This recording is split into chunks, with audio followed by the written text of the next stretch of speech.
Welcome to RCJetsUSA. Today we are going to discuss about a very important topic which is why gyro and where do you install them if you have one. The most important question is why do you need a gyro? Now I'm not going to get into the debate of why do we need a gyro, whether you should use it or not. I'm not going to go in that direction, but what I'm going to explain to you is why I needed a gyro and why I decided to install a gyro in all my jets. That might help you deciding whether you want to have gyros installed on your jets or not. To be honest with you guys, few years ago I did not even like gyros. I did not use any of the gyros in any of my planes or jets. But I learned my lesson because my jets are crashing without reason. So I was wondering, even though I haven't done anything wrong and done everything by the book, still my jets are crashing. One day, one of my jet crashed on the runway while I was taking off. It was within the runway, 6 feet above the ground, and it twisted, inverted, and smashed to the ground for no reason.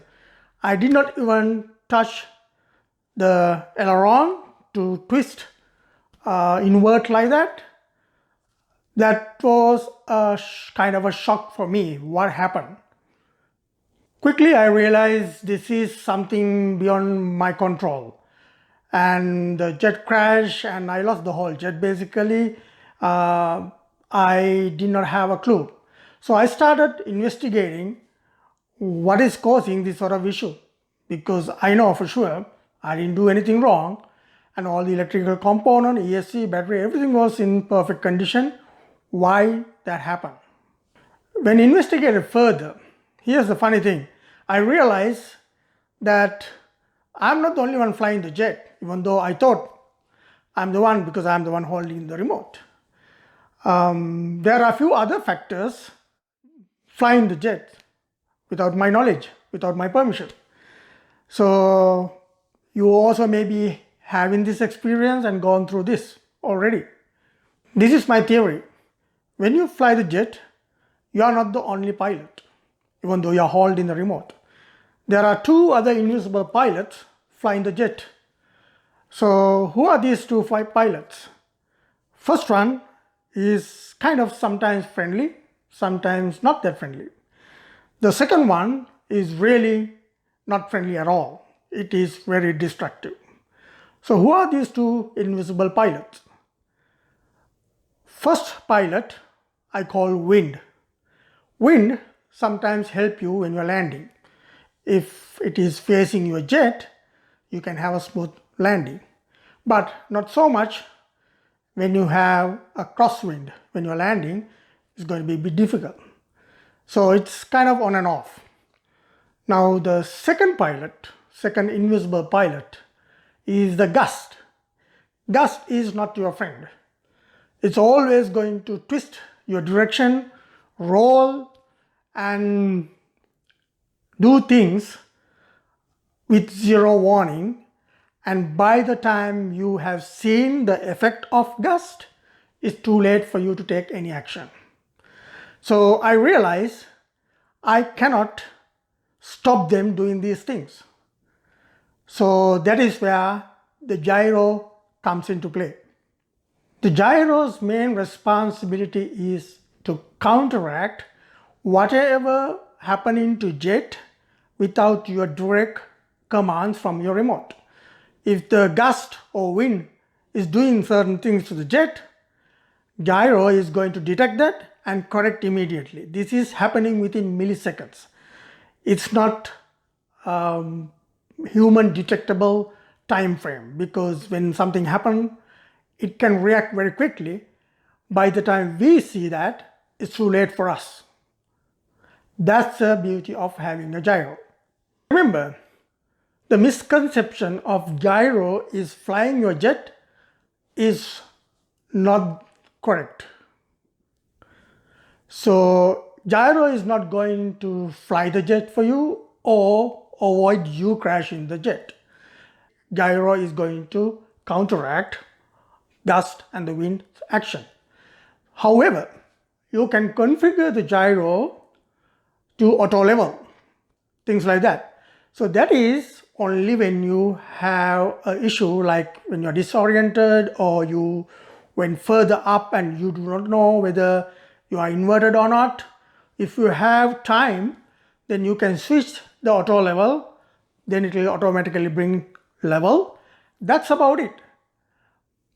So if you have seen me crashing my Ghost Hawk jet that had gyro installed and also auto level configured. But did I get a chance to do any of those? No, it took only 3 seconds for me to go inverted and give the up elevator and crash.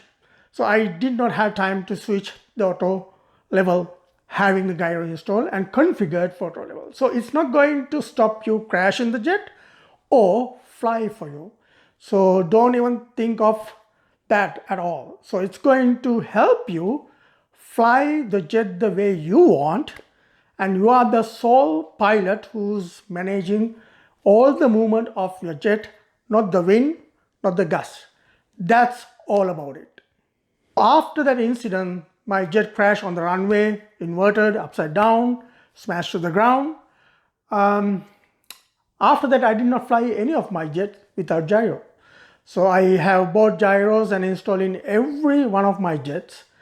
Now the difference between earlier and now is I'm still crashing here and there, but the crashing frequency significantly reduced. And also, now I know why I'm crashing. Earlier I did not know. I crash, I come home, try to think of what happened. I don't have a clue. Everything seems to be perfect. I didn't do anything stupid, but still it crashed. So after installing gyro, if I crash, I know exactly why I crash. That's the difference. So gyro is not flying the jet for you. So if you crash after installing gyro, it's you. You did something or electronic fail or something like that. So you know exactly why. But without gyro, you fly like an ordinary person. All of a sudden things happen. You don't have a clue what happened. It's on the ground. So that is what happened to me. So if in case you are wondering whether I should go for a gyro or not, or this is cheating, or gyro is flying the jet for me, kind of things, now you know my story. So that actually protected a lot of my investments. A lot of these jets are not cheap. And now I go there, I fly the jets the way I want. I don't get disoriented by wind or gust. So I'm actually enjoying more than earlier and a little bit of less worries for me. So I hope that's sufficient enough. And also maybe you're also going through the same experience or you had before, and now you know what to do with it. So that concludes the first half of the session, why gyro. So the second half is, now you have a gyro, where do you install? Now this is my first jet that I ever flown. It's a 64mm F-15 jet. Still I love it. I'm going to use this particular gyro. It is from Hobby Eagle A3 Super 4. Now I have been using A3 Super 3, but I bought a couple of new versions because that is the one available right now. It's about 30 bucks. It's not that expensive. And this is the box. Now nobody is sponsoring me about this gyro. I'm just sharing my experience with you guys so that you can make a better decision when you go for gyro. So I'm actually happy with this. It's can be configured using a computer. So let's say you have one of those. I think it's it doesn't matter what gyro you use. The concept that I'm going to show you is same for every gyro. First, when you try to install a gyro, when you go through the manual, it will tell you the orientation, because you have to stick to the orientation of the manual of that particular gyro, otherwise it's not going to work. And so please refer to the manual. Now in this particular gyro, I'll show you on the screen, there are 4 orientations. You can you can see the arrow here. Let me get a close up. So arrow is the nose side of the jet basically. So you can have it like this, or the other way, or upside down if you're going to glue somewhere there. And also remember not to use velcros and things like that. You have to permanently glue it. Sometimes they give you double side kind of tape, which is kind of permanent. So this has to be permanent glue kind of things, because once you glue it to the jet, you should not be able to move it in isolation. Like it should only move with the jet itself. So make sure that if that is happening, if you can move the gyro separately, that means it's not going to help you, it's not going to work. So it has to be solid and glued, and it will not move by itself without moving the whole jet. So at the field, most of the people have these questions. Now, some of them have asked me this question a couple of times. Where do I install gyro? So I have seen people buy a brand new jet and try to make a hole in the middle, because they assume that we have to install this in the center of the jet. That is to be more effective. So let's do an experiment and see, do we have to really worry about it? Can I install it here? Or what about here? What about there? Anywhere within the jet. It doesn't matter, right? Let's see. Let's put it to the test and see whether it matters for us to decide to install in the center of the jet, or we can pick anywhere we want. If we have room somewhere within the body of the jet, can we place it there?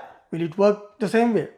So that is the experiment that I'm going to show you right now. So without jumping into conclusions, let's do that experiment and then we can learn how it works. Now this particular gyro comes with the USB connector, so that actually can be connected to a laptop. So this is my laptop. I'm showing you the software that comes with it. You can use that to configure and things like that. So if you want to learn how to configure this particular gyro, there are plenty of YouTube videos. So I'm not going to do that. So they are very good actually. I learned from them as well. So what we are trying to concentrate is the down.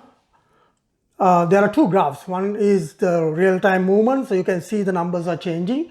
I will have a zoom side of our screen so that you get the same thing in a larger screen kind of. So this is the top part, is to show you real-time movement. So if I have done this, so you can see now numbers are changing, but this is kind of solid. So we are concentrating on the bottom graph so that we can see whether it is changing. For example, let's assume that let's first check this direction and see whether there's any difference between installing the gyro here, or I'm going to install it here at the bottom and see whether there's any difference at all.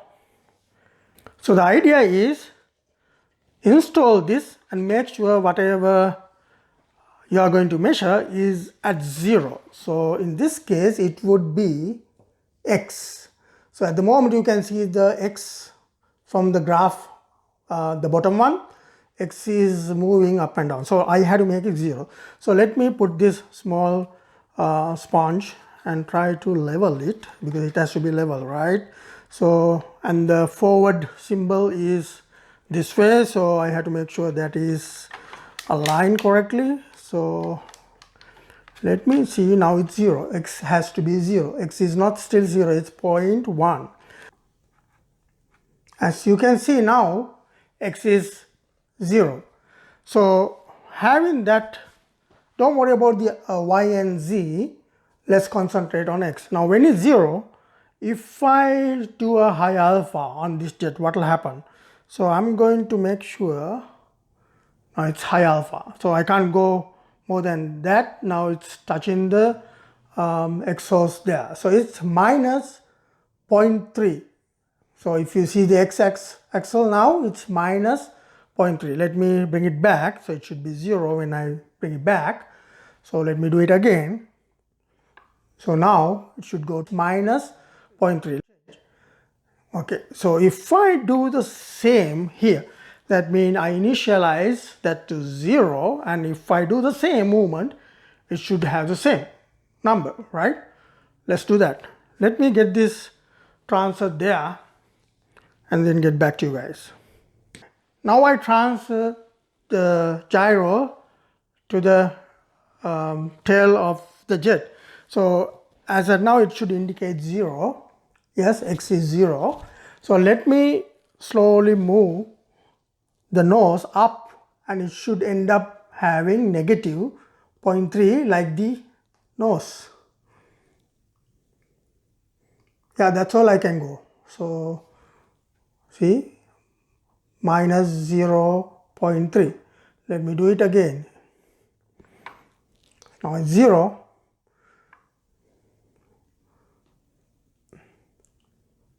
Minus 0.3. So what does that mean? Just to show you how I got it balanced. This is how it's balanced. It's on a form.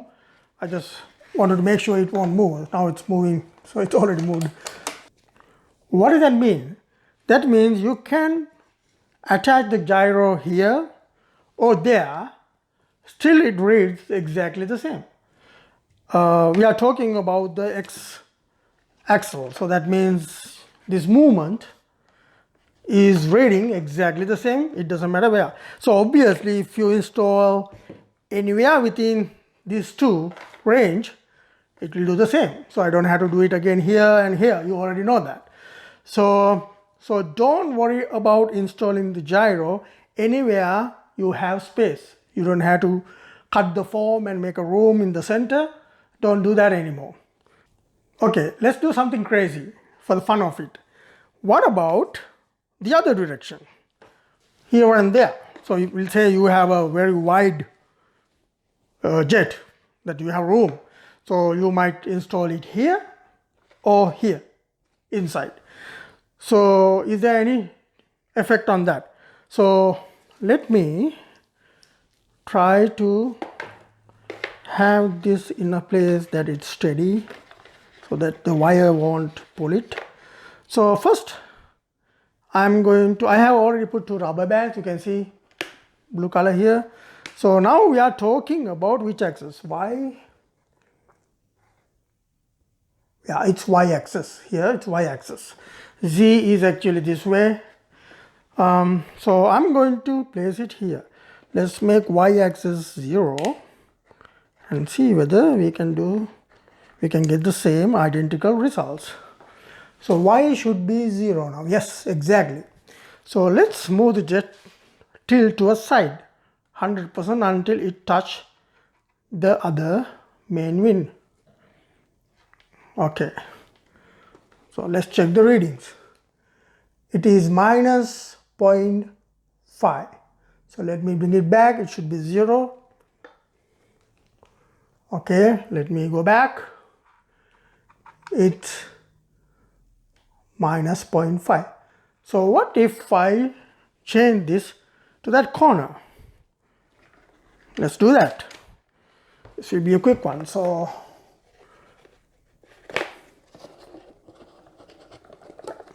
make sure it's 0 first.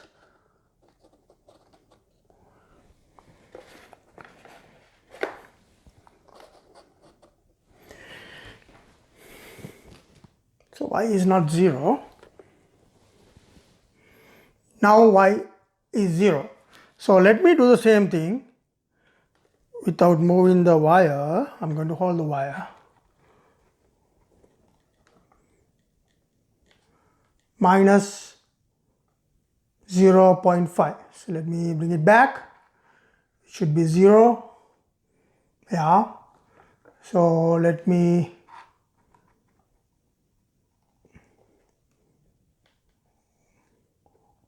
okay, my gyro already moved a little bit, but still it's reading the same. Yeah. So yeah, it's moved a little bit. Let me, yeah, 0. Let me hold the wire from here so it won't move then. Yeah, so it's the same.